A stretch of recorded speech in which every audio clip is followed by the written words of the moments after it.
Salutations everybody, it is Matty here today, and as always, I hope this video finds you well. This week we learned through, out of all places, the Ubisoft support page that backwards compatibility for the PlayStation 5 will only go back as far as the PlayStation 4, something that a lot of us were already assuming would be the case, but it is now confirmed through this very page, stating backwards compatibility will be available for supported PlayStation 4 titles, but will not be possible for PlayStation 3, PlayStation 2, or PlayStation games. Now, one of my newest hobbies of 2020, with everything collectively shut down around me, is actually collecting video games. So I thought that now that we know the PlayStation 5 won't give us that full range of backwards compatibility, I'd suggest to some of you out there some PlayStation 2 games I'd recommend collecting. This is, of course, if you have some extra money to splurge, or you're just interested in some, I'd say, more interesting niche style games that'll be cool to check out, look into, and then maybe pick up for a PlayStation 2 if you own one. Now, do know that these prices are going to be based off the complete in-box version. This means it's not going to be something like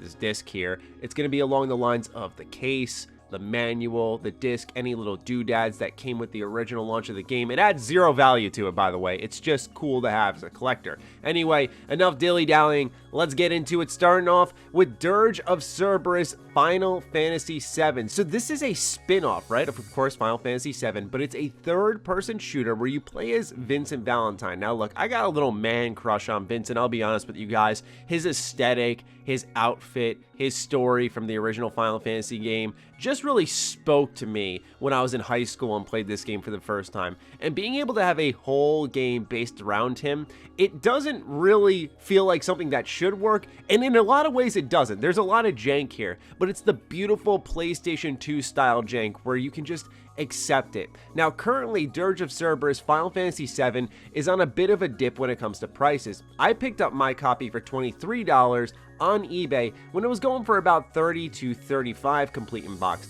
Now I'm starting to see copies that are sitting around the $20 mark, so if you're looking into a Dirge of Cerberus copy at any point in time, now is a good time to pick it up. The next game is one of my favorite all-time RPGs and easily one of the most underrated, under-discussed games out there. That's Mega Man X Command Mission. Now, sadly, this one is a little bit more difficult to come by on your PlayStation 2, and currently there's only one listing available for at least complete in box when it comes to the Mega Man X Command Mission for about $40. Now, remember, you can get what's called a loose copy. You can just get the disc, but I don't know about you, I don't like a bunch of loose DVDs just floating around my house. It triggers something within me, and then you see the scratches on the disc, it drives me up a wall. So let's go ahead and avoid that. We're gonna stick with complete in box prices. Mega Man X Command Mission is a Mega Man RPG consisting of some of Mega Man's most popular characters, like, of course, Axel, Zero. Then there's other characters that maybe you haven't heard of as much, like Spider or Massimo.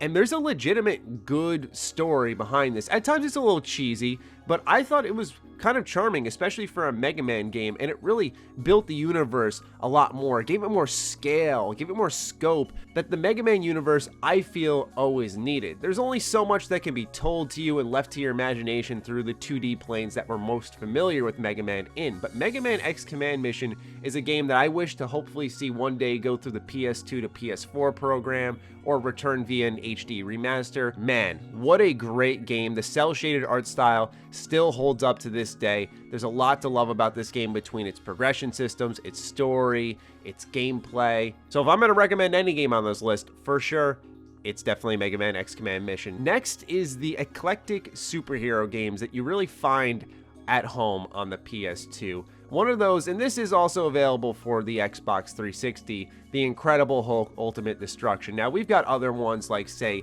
the Ultimate Spider-Man, where you could flip between Spider-Man and Venom. And one thing that I really liked about these games, between Hulk and Ultimate Spider-Man, is that you could just wreak havoc in the city, right? You're seeing in this gameplay that the Hulk is going to grab people, throw them off of buildings. You're going to elbow drop people from the top of a skyscraper. You're going to blow up cars. Like, there's no limits to what you could essentially do, despite him being a hero and I guess essentially committing mass murder. Still, it's one of those freedoms that the gameplay allows you where it's just a fun sandbox to get lost in, use all your abilities and powers, and just see how long you can last. The same thing goes for some of the Venom gameplay when it comes to Ultimate Spider-Man. Now, currently, the Incredible Hulk on PS2 sits for about $20 to $25. A little more pricey than I would like, so if you're gonna buy this thing, hold up on it for a little bit. I got it for $9 at GameStop, God bless, right? Now GameStop is selling old games for insanely high prices. Back then, we were lucky and we had no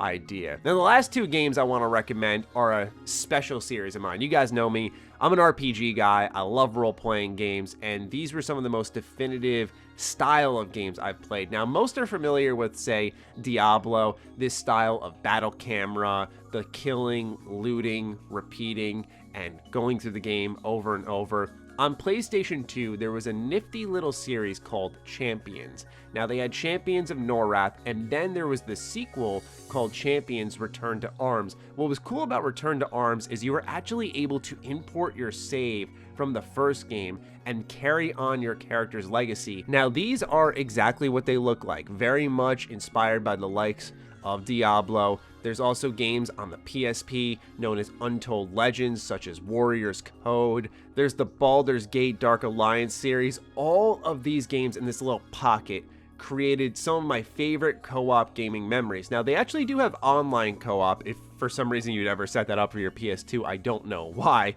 But the couch co-op is where this game is really at. It's so much fun. The gameplay loop isn't anything you haven't seen before. It's kill, loot, level. It's a spin-off of EverQuest, but just something about it really works. It feels great, and you can even see some elements of the original Ultimate Alliance in this game between its camera angle, how loot pops out, pressing square to pick up those items. I don't know, something about it just brings me back to a very special time. These games aren't cheap, sadly. For just Champions Return to Arms, you're going to be spending at least $30 to $40 if you want it complete in box. What's hilarious, and is admittedly a bit of an offshoot story for this video, but I was at a flea market one time, and some guy came up to me when I had both these games in my hand, complete in box. I'm looking at them in complete disbelief that they're sitting right here, and he tries to scam me, right? He goes, "I'll give you both for 20, good deal, huh?" And I was like, "You idiot. You have no idea. You just gave me like $100 in games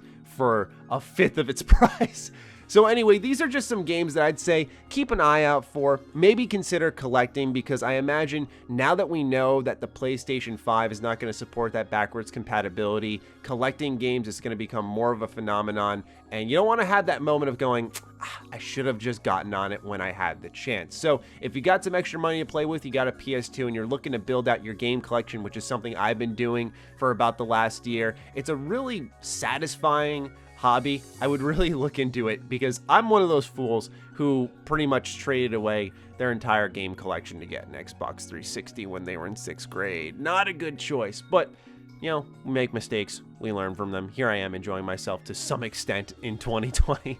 So with that, ladies and gentlemen, I leave you with my very thoughts on the PlayStation 2 collecting. Let me know what you think about this in the comments down below. I'll be looking forward to seeing what you guys think of some of the collection picks I made, and also what games you think I should collect. It's going to be an interesting discussion, so looking forward to having it, and I'll talk with you guys soon. Stay sexy, stay active, I love you all, peace.